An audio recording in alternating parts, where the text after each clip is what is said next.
I'm going to show you how to prepare a box to get ready for shipping butterflies.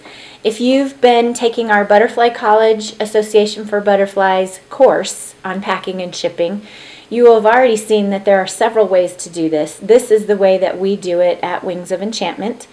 Well, you want to take the time to get everything ready, everything in the same place. If you have a supply place that you can organize things, get everything out that you need, it'll make it go a lot faster. The average order is about 2 to 4 dozen butterflies. A 7-inch box can usually accommodate you for that. I use a 9-inch box for the versatility for the different stages that I can ship. The first thing you want to remember is this official seal, when you tape the bottom of your box, needs to be on the outside. We've had problems with companies that crush boxes. If they don't see that official seal, they return it and there's no insurance or coverage on it. So that's a very important part. So I have a 9-inch box, and the first thing I'm going to do is I use the styrofoam inserts. So you can see I've done the bottom. That's in there already.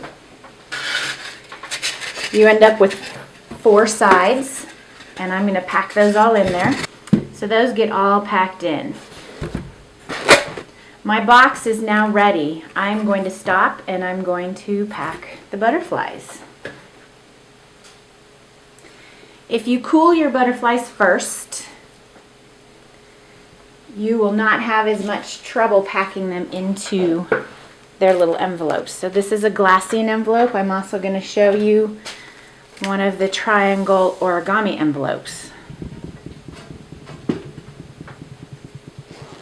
So I have cooled these butterflies.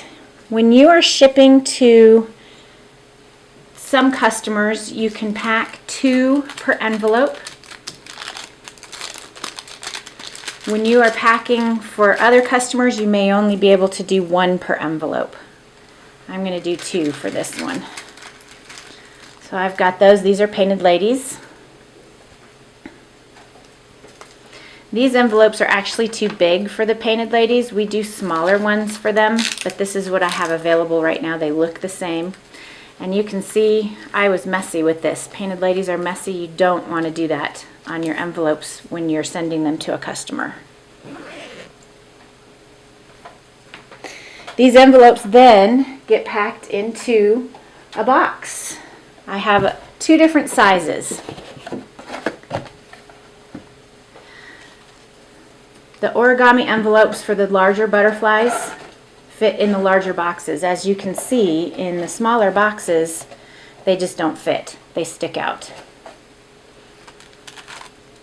So you're going to pack as many butterflies as you need, and you want to then give them some tissue paper in there.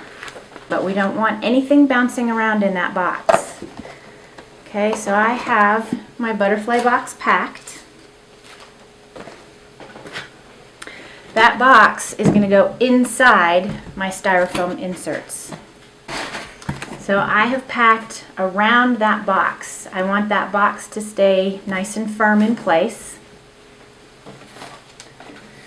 The next thing you have is just a piece of cardboard, because I pack my ice pack on the top. So I have a piece of cardboard that goes between the ice pack and the box. And I do have to bend that. So I just bend that over the side of the table, stick that down in there.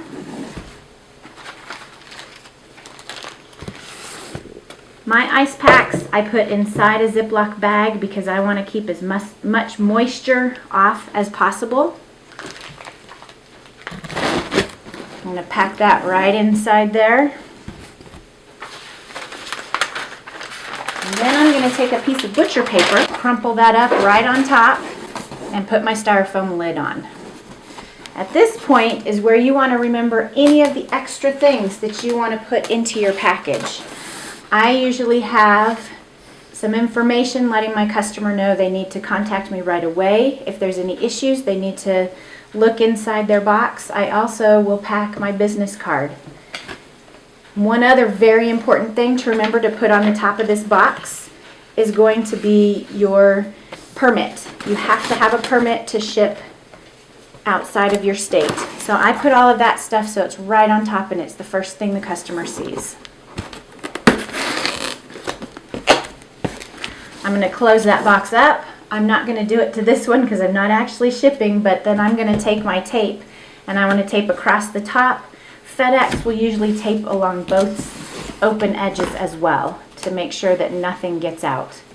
So now, one thing you want to remember when you put your label on, if you put it across the top and you've forgotten to pack something, you have to cut that label in order to get it open again. I put my labels on the side. And then I also use, since I do FedEx, I use a perishable sticker. I put that on both sides of the box. And then I also have a sticker that I put on just with some information on a nice bright piece of paper, letting the shipping company know these are live butterflies and I want them to keep them cool. So I put that right on the same place with my label.